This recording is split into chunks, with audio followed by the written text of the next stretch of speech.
So, Excellencies, I would like to recognize, first of all, my ambassador here, Ambassador Hilda, and also my dear sister, with whom we are working everywhere, that is leading the emerging technologies, but also helping us in the reflections, representing the voice of Africa, and the voice of optimistic Africans that want to make a difference in the continent. So it's so good to have you around with us. And certainly my brother, the intellectual leader who we have with us, Prof. Thank you very much for being. And all of you, ladies and gentlemen, we meet at a defining moment for our continent, a moment where, like the acting director said, where clarity, courage, and audacity are not just desirable, but absolutely necessary. As a continent, we stand at a unique intersection, faced with a rapidly evolving world, not only evolving world, but evolving world order, marked by shifting geopolitical realities, relentless technological advancements, and unprecedented economic turbulence. It's time to not merely respond, but to decisively lead. The strategic framework on key actions to achieving inclusive growth and sustainable development in Africa arrives precisely when we need it most. It's not merely another document. Let it pass. It did pass. It's not merely another document, but a clarion call to fundamentally rethink, reframe, and reinvent our development trajectory. Today, our discussion is not about lofty aspirations. It's about radical, tangible transformations that must be realized within this decade of acceleration. The truth before us is stark. Despite our tremendous natural and human resources, our continent continues to grapple with persistent vulnerabilities, pandemics, climate crises, geopolitical conflicts, and escalating debt burdens. Our economies are strained, with nearly 2/5 of African countries at risk of debt distress. Projections indicate that without swift, decisive action, poverty will deepen significantly, placing millions more Africans in jeopardy. But this truth does not define us. It merely sets the stage. Our continent is also the reservoir of immense possibility and unmatched potential. We boast the youngest, fastest growing population globally, a demographic force set to increase by an additional 740 million working age people over the next 3 decades. This is not merely a statistic. It is our greatest opportunity. It's our greatest wealth. It's our greatest asset. We must decide whether we nurture this immense human capital into innovation and dynamism, or allow it to languish in missed opportunities. Agenda 2063, ladies and gentlemen, provided us with a compelling vision, an inclusive, prosperous, and sustainable Africa. Coupled with the African Development Bank's high fives, my president, I call him, President Adesina's vision, challenged us with ambitious but necessary growth targets of 7 to 10% annual GDP growth. Yet, as highlighted by the strategic framework, our efforts, though commendable, fall short. The world has evolved since 2013, forcing us to reconsider not just our methods, but our entire understanding of development itself. As the African Union Development Agency, NEPAD, Africa's development agency, premier development agency, we embrace this bold task. We recognize this moment as not just a challenge, but as Africa's historic opportunity to redefine its global role. Our response cannot be incremental. It must be revolutionary. Africa commands 30% of the world's mineral reserves.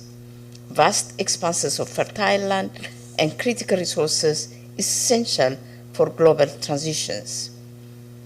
56% to 66% of global cobalt and 92 to 95% of platinum group reserves. Our forests, particularly the Congo Basin, are essential global carbon sinks. Yet annually, nearly $90 billion of our wealth is drained away through illicit financial flows, resources that could transform our infrastructure, education systems, and healthcare sectors. This strategic framework compels us toward decisive, radical actions. First, we must ignite a skills revolution unlike anything our continent has seen. Education must not only be universal, but transformative, embedding digital and practical skills from the earliest stages of learning. It demands curricula that speaks the language of the future, preparing young Africans not only for jobs, but for leadership in a dynamic, technically evolving global economy. Second, our infrastructure investment must reflect visionary ambition. We need integrated networks of renewable energy, interconnected transport systems, unlocking the full potential of the AFCFTA, and robust digital infrastructure connecting every corner of our continent. Initiatives such as PIDA should not be mere aspirations, but active blueprints guiding our transformation. Third, innovation must become our mantra. Africa cannot continue exporting raw materials without capturing value. Our MSMEs need empowerment through innovative technologies, capacity building, and accessible finance, transforming them into engines of sustainability and sustainable growth and job creation. Let Made in Africa be more than a slogan. Let it become a global mark of quality and ingenuity. Fourth, we must assert global leadership in climate resilience and green growth. Our vast natural resources position us uniquely to lead global efforts in climate solutions and green technologies. We must strategically utilize our natural capital for premium global carbon markets, securing substantial investment in adaptation and sustainable industrialization. Fifth, we must be the ones leading a reformed global financial architecture that aligns with our needs and realities. The current system, built in another era, must evolve to address today's interconnected crises. We must action and fight for a fairer credit ratings reflecting our true low-risk profile, innovative financial instruments like blended finance, SDR reallocations, and crucially, decisive actions against illicit financial flows. Nobody will give it to us. We must create it ourselves. Ladies and gentlemen, our path forward demands extraordinary leadership and unprecedented collaboration. It requires us to confront uncomfortable truths, embrace revolutionary ideas, and mobilize collective action at unprecedented scale.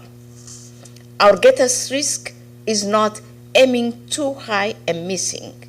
It is aiming too low and achieving mediocrity. Sonny Labou Tansi, a writer from Congo, once wrote, "La liberté n'est pas un pain beurré de sardines. Freedom is not a convenient luxury, easily attained. It is forged through struggle, resilience, and unwavering determination. True freedom demands courage and continuous effort, reminding us that the path to genuine transformation is never smooth or effortless. Our collective resolve must therefore be relentless, our actions courageous, and our vision uncompromising. Africa's destiny will not be shaped by passive hope, but by active, determined pursuit. Together we must move beyond mere potential, translating aspirations into tangible power and lasting impact, crafting not just an idealized vision, but a robust legacy for generations yet unborn.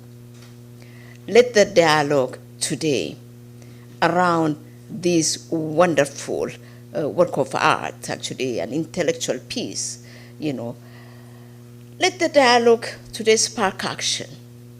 Let this conversation fuel a historic transformation, a commitment and determination by each one of us to play our part and to be part of the change we would like to see for the Africa we want. Thank you very much.